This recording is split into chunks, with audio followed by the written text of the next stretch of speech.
I'm from here in downtown Salt Lake City, Utah. My business is called B.Patiri Photography. I do urban and gritty photography for mostly big rapper dudes.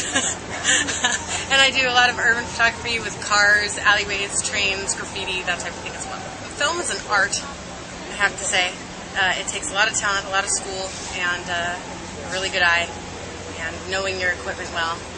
So, that being said, I do all digital. If I'm shooting one specific genre of music, or branch of rap for that matter, I want to think about what they sound like, what background I want to put them in, and the effect that I want to put on it, whether it needs to look like a plastic hole the camera took it, whether it needs to look black and white and real clean. Do I want to put it as a advertisement? And that's most of the process that I go through. www.patiriphotography.com. P-A-T-I-R-I photography.com. Well, I have handmade guitars. I went to England to make guitars, and we did everything by hand, and kind of learned the old-fashioned way. They take about 5 weeks to do.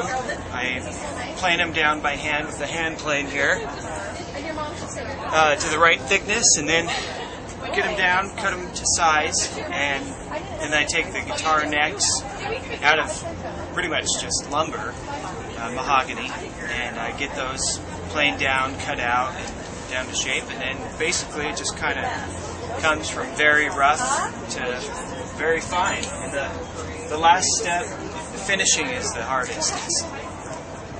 It's not fun. Everything else is fun.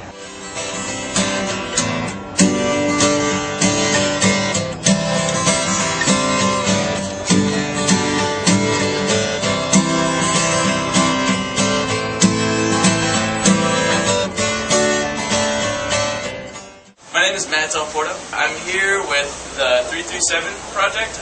This is their art truck, and they bring this around to various locations, various schools, and events. They had it over at the aviary for a little while. We're asking the question, what new purpose would you find, or what would you do with the giant ball of string?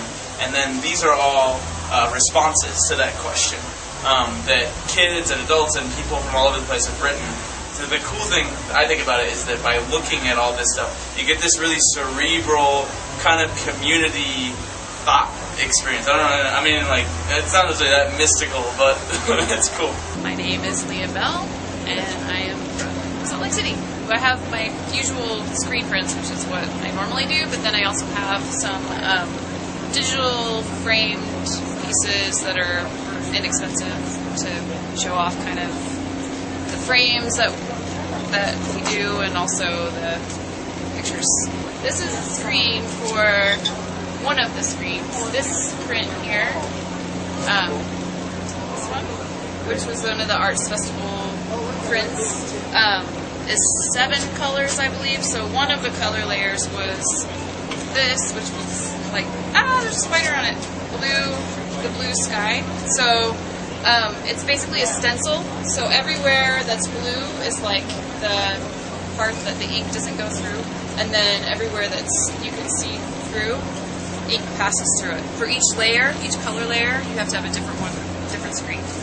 Basically, I start with a line drawing, and then each color layer, I'll lay a piece of paper on top of it and draw in where I want each consecutive color to go. So what I do is I make shoes to measurement. I make them to fit you, so you're not walking around someone else's shoes all day.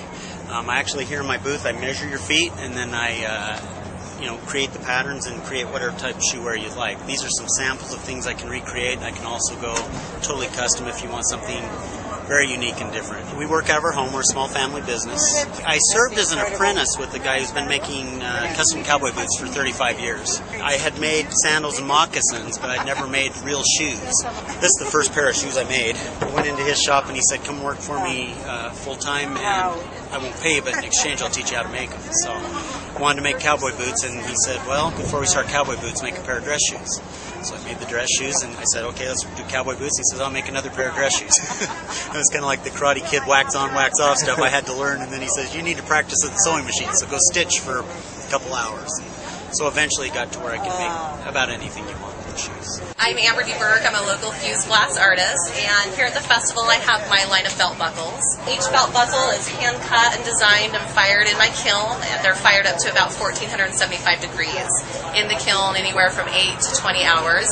My newest belt buckle, which I think is the coolest one here today, is my recycled glass line of belt buckles. All the ones that have the silver around it are made with old window glass, and I add some bubble powder and some colored enamels to get the colors. So, and then also the popular ones are all my flower belt buckles that have a dichroic heart center. So, I'd love for you to come down and check out my art.